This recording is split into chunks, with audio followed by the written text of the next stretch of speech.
If you treat learning music as acquiring a body of knowledge, the result looks exactly like learning a second language the wrong way. You gain knowledge about the language, sometimes a lot of knowledge, but no real ability to use it. In music, this shows up as reading notation. With sheet music you can play. Without it, you can play nothing. You can't play anything. And improvisation with other musicians, impossible. If you want real musical ability, you must treat music as a language.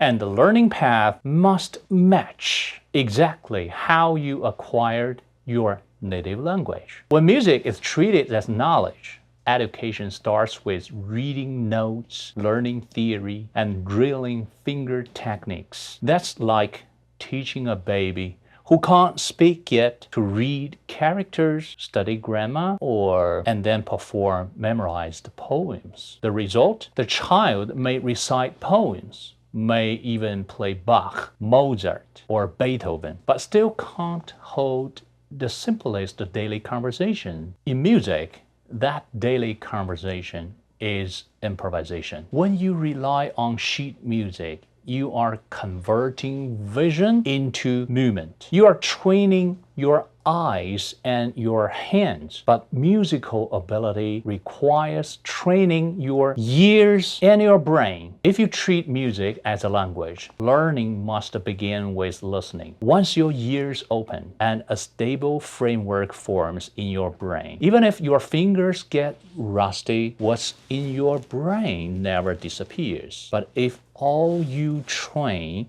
is vision to movement conversion, once your fingers decay, you are left with nothing because there was never anything in your brain. That's why you must practice endlessly. Listening is the first step, but most people misunderstand what listening means because most people only hear melody. We can sing many songs. What we sing is melody. But understanding music is not about melody, or rather, melody is the least important part. To understand music, you must hear everything except the melody first. You must hear the bass. Every bass note defines the harmonic foundation. If you can't hear the bass, you don't understand the logic of the music. Bass is hard to hear because it is low. The human ear instinctively locks onto the highest pitch, that's the melody, and instinctively ignores the lowest pitch, that's the bass. And that's why to outsiders, the bass player seems invisible. Insiders know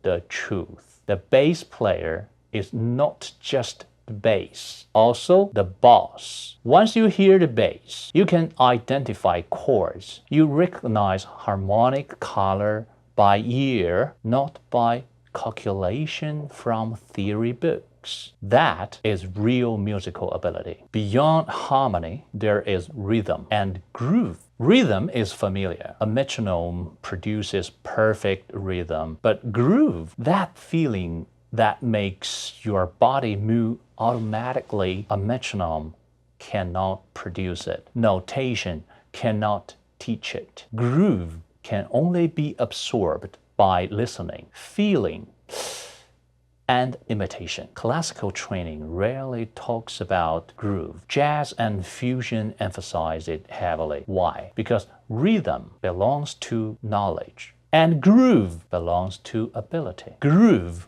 cannot be taught.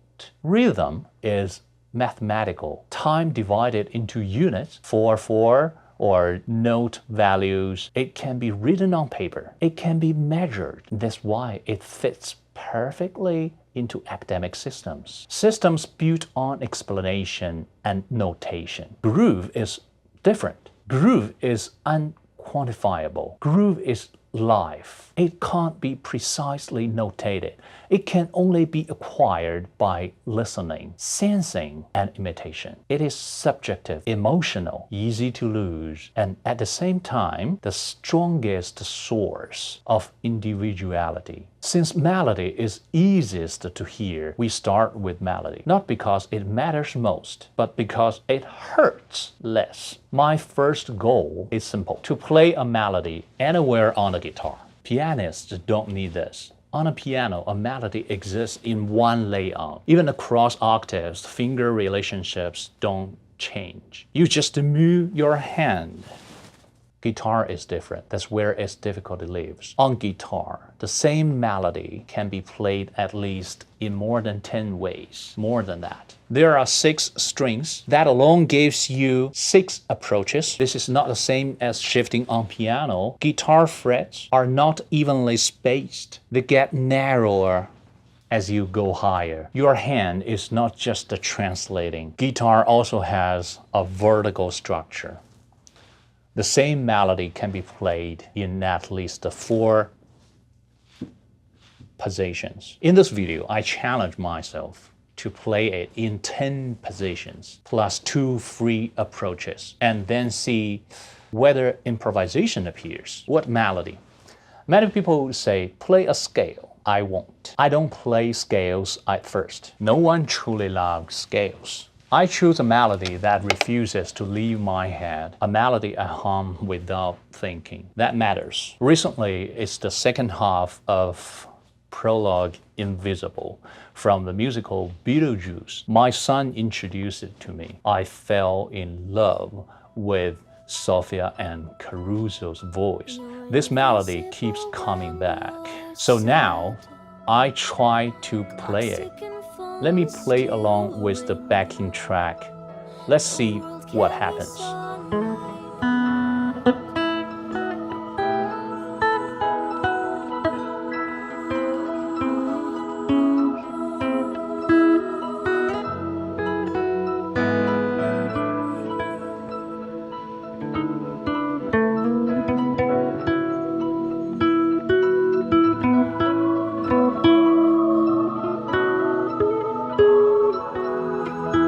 You saw that. This is fine. Give me 48 hours.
This is not perfect. I will not chase perfection because perfection is unnecessary. I used to play harder pieces perfectly, and I had no musical ability. Perfect execution requires massive time. That part is not ability. It's muscle memory. My playing is imperfect, but after 1 week, my perception has changed. First, my sense of pitch distance is stronger. Second, I clearly realized something. Most guitar strings are tuned in perfect fourths. 6 to 5, 5 to 4, 4 to 3, but suddenly, from 3, between the third and second string, it becomes a major third. Then it returns to perfect fourths.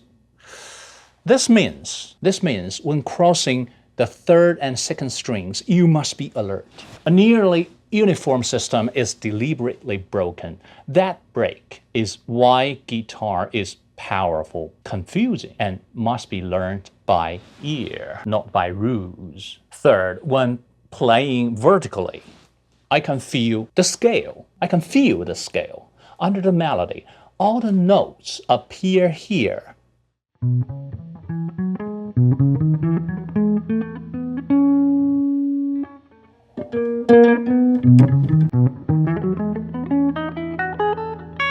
This, in the scale, as long as I stay inside it, I can improvise safely. Let's try it.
I'm playing randomly. I avoid notes outside the scale. Nothing terrible happens. This improvisation is safe, too safe, formulaic, boring. No one enjoys it. But before this, I couldn't even do this. This is enough melody.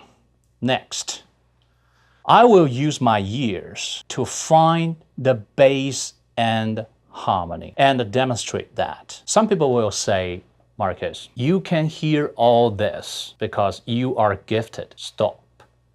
Everyone can do this. Subscribe to the channel. In the next videos, you will see clearly you can do it too.